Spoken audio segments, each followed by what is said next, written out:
Fala galera, aqui vamos nós de novo cruzando a ponte pro Paraguai. Não sei o que mudou daquele dia pra hoje, mas hoje o movimento da ponte tá bem maior, ó. Agora sim me lembra os velhos tempos de cruzar essa ponte. Apesar que acho que ainda é menos do que geralmente era isso aqui. Mas hoje a gente não tá indo lá fazer compra, a gente vai conhecer a usina Itaipu. Você pode fazer a visita pelo lado brasileiro ou pelo lado paraguaio. A vantagem do lado paraguaio aqui é grátis, então a gente vai lá. Bom, agora tem que achar a casa de câmbio pra trocar por guaranis pra conseguir pagar o ônibus. Hoje já tem que ficar mais esperto aqui. Acho que já não tá tão seguro quanto da outra vez. Porque há muita gente passando pra lá e pra cá, então fica fácil de alguém sumir no meio do caminho. Outro vídeo que a gente fez aqui, teve gente que falou: pô, vocês só mostraram aí o lado feio do Paraguai. Mas a gente não acha feio, a gente acha legal isso aqui. Acho que aqui cumpre bem a proposta de ser um centro econômico. Afinal você acha tudo aqui. Mas se desse e a gente conseguir fazer essa imigração, a gente vai até Assunção. E já trocamos. Olhem como é o dinheiro paraguaio. Aqui tem várias casas de câmbio, é seguro trocar nas casas de câmbio. Só evitem cambista de rua, né? Porque aí eles podem passar a perna. Hoje a gente não tomou café ainda, agora já é meio-dia. Aí a gente vai comer uma empanada paraguaia. Que tal a empanada? Gostosa. Eu acho que é frita, mas é sequinha, ó. Quanto custou? 3,5. Um pastel deles. Bem recheado, né? Saímos do fervo das vendas e agora vamos procurar um ônibus pra ir pra Itaipu. Olha o preço da gasolina paraguaia. A cara do ônibus, que diferente. Esse parou no tempo, né?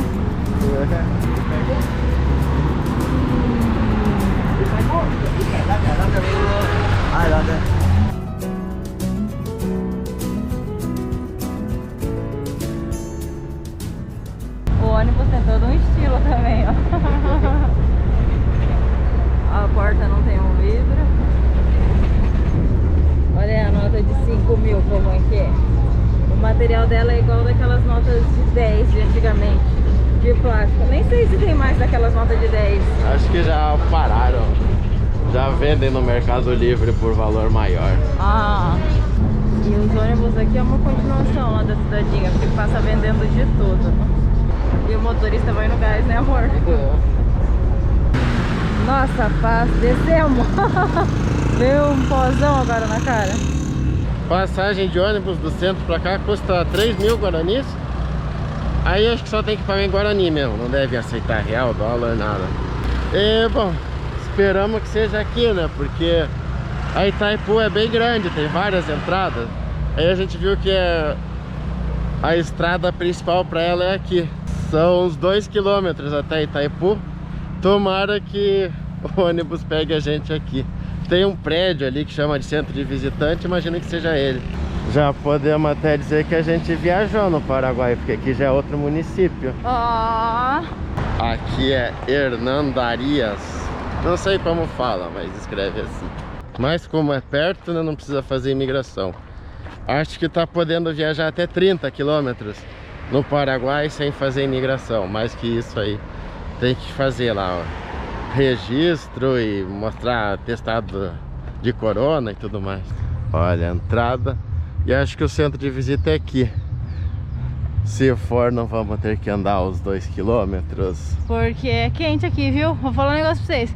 Quando vocês conhecerem alguém que fala: oh, eu tô revendendo os produtos do Paraguai, valorizem, porque essa pessoa sofreu pra comprar. A gente foi a algum lugar que não seja muito quente nos últimos dias? Não. Meses? Na praia. Quando a gente foi na praia não tava quente. Aqui é a recepção, árvore de Natal montada. Vamos ver se o nosso nome tá na lista. Não precisou andar mesmo. Graças a Deus. Vamos ver um filminho agora. Só a gente. Quanto tempo que a gente não vai no cinema, né? É, verdade. Más de 40.000 paraguayos y brasileños realizaron la proeza de edificar esta monumental obra donde la fuerza de la naturaleza se convierte en la energía que promueve el desarrollo sostenible en ambos países. Olha que grande de água.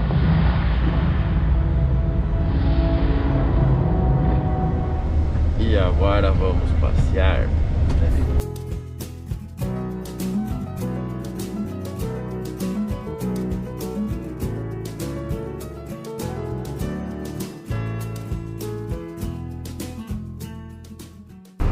Chegamos. Não tem outro tour aqui. Olha só, galera.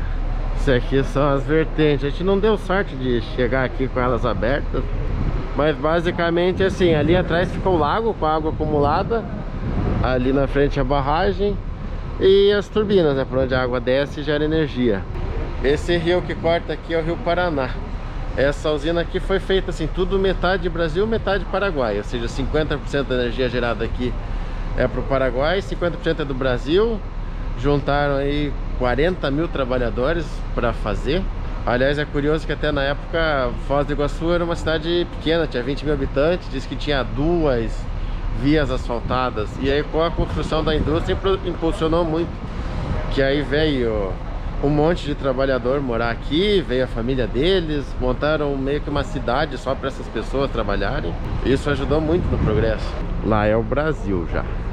Diz que a usina gera aí 90% da demanda da energia do Paraguai e 15% mais ou menos do que o Brasil precisa. E é bom que é uma energia limpa, né?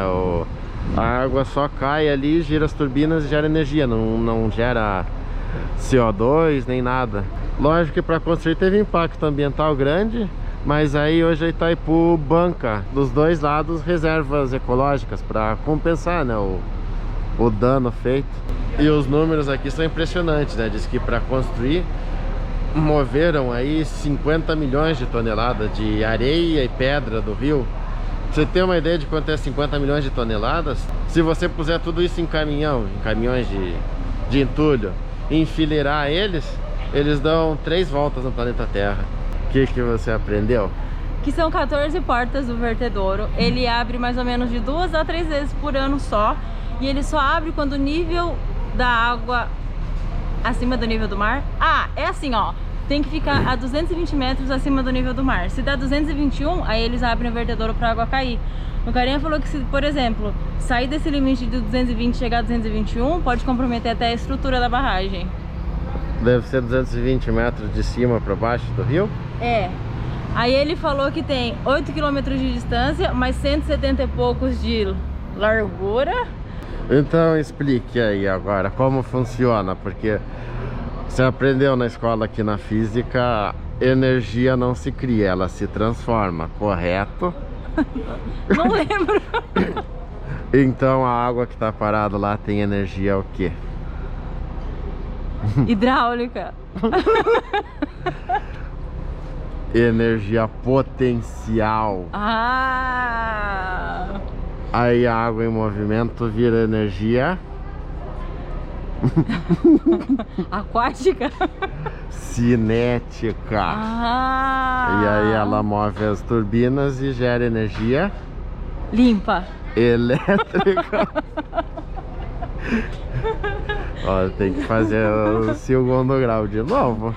E aqui, seguindo 150 km mais ou menos para lá, tem a cidade de Guaíra, no Brasil, que inundou até lá por causa da represa. Aí essa cidade recebe royalties, né, pelo impacto. E lá em Guaíra tinha lá a queda d'água, o Salto Guaíra, que era a maior queda em volume de água do mundo. Era o destino turístico bem famoso aqui, agora já não é mais. Toda a energia daquelas águas virou energia para Itaipu. Por muito tempo, né, essa aqui foi a maior hidrelétrica do mundo, a maior usina do mundo. Só que aí a China já superou, fez uma maior lá. Mas ela ainda é a que gerou mais energia ao longo da história. Estima-se aí mais uns 140 anos para a China conseguir superar a Itaipu em número absoluto. Com a quantidade de ferro usada aqui, dava para ter construído 380 Torre Eiffel. E a quantidade de concreto utilizado dava para construir 210 estádios do Maracanã. Aí, volume de água que cai aí dá mais ou menos 40 vezes o das Cataratas do Iguaçu. Não existe uma lista oficial sobre outras 7 maravilhas do mundo, né? Oficial é só uma, mas aí tem algumas revistas, algumas coisas que fazem 7 maravilhas naturais, 7 maravilhas da engenharia. Aí por algumas listas essa aqui é considerada uma das 7 maravilhas da engenharia moderna. E o nome Itaipu é o nome de uma ilhazinha que tinha aqui, chamava Itaipu, que na língua indígena significava tipo a pedra que faz barulho quando a água bate.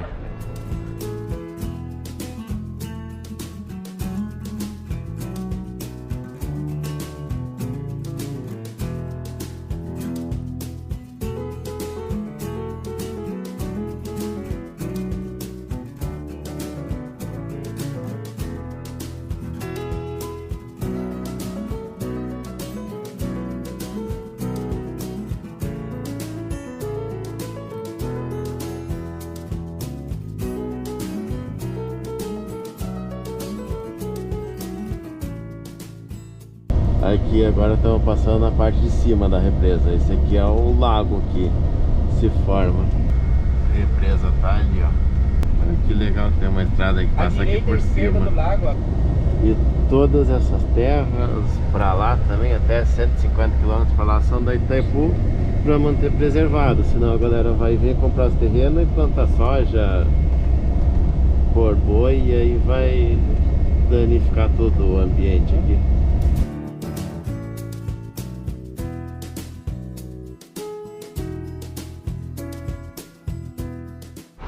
Ó, aqui dá pra ver o passeio que a gente fez. Vamos dar uma aula de Itaipu então. Vamos lá, professor Renan. Bom, a gente começou ouvindo aqui. E aí esses são os vertedouros que estavam secos, mas a água cai aqui. Esse aqui é só mesmo quando enche muito o rio, dá uma vazão pra não transbordar aqui e não bagunçar tudo. E aqui ficam as turbinas. O Paraguai usa 4 delas, de 3 a 4. E aí o Brasil tem direito às 10 e compra mais 6 no Paraguai, conforme a demanda. Aí a gente dirigiu por aqui, veio aqui em cima, só que não pôde passar aqui em cima porque estava em manutenção. Aí o Gui explicou que na época da construção isso aqui devastou tudo, né? Que isso aqui virou cimento, bagunçou tudo. E aí tem um bosque aqui em algum lugar que a gente passou, ele apontou um bosque para esse lado. Mas não sei se essas outras árvores também contemplam a história. Que todo funcionário da Itaipu, quando aposenta... Quando aposenta, planta uma árvore para deixar a sua marca na história da indústria. E ainda ajuda para reflorestar a parte que foi totalmente danada com a construção. E é isso, galera. Esse é um pouco de onde vem a energia que sustenta aí grande parte do Brasil.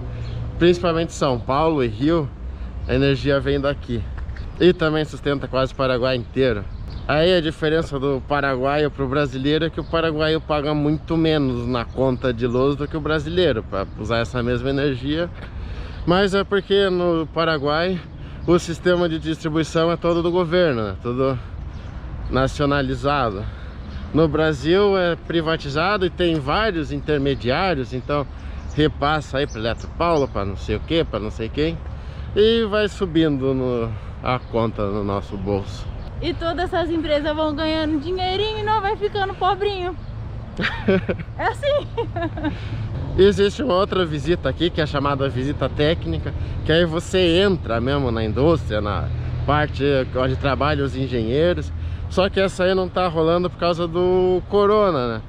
Mas o nosso guia aqui já até ensinou como faz o agendamento para quando abrir de novo a gente poder vir e a gente mostra. Aí esse passeio, como eu falei, também faz, né, do lado brasileiro, só que no lado brasileiro custa R$42.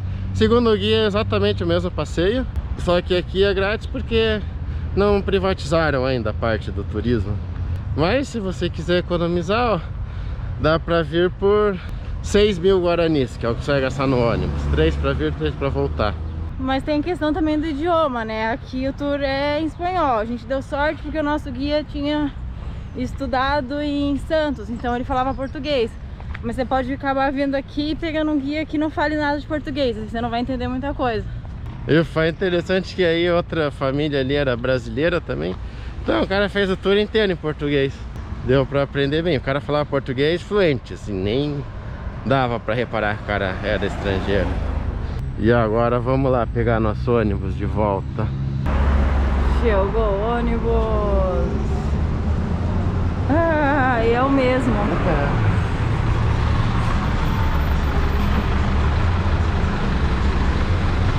Diz que tem Wi-Fi grátis, hein? Agora a gente sentou aqui na frente, ó. O ônibus tem todo o estilo, cortininha, todo ajeitado.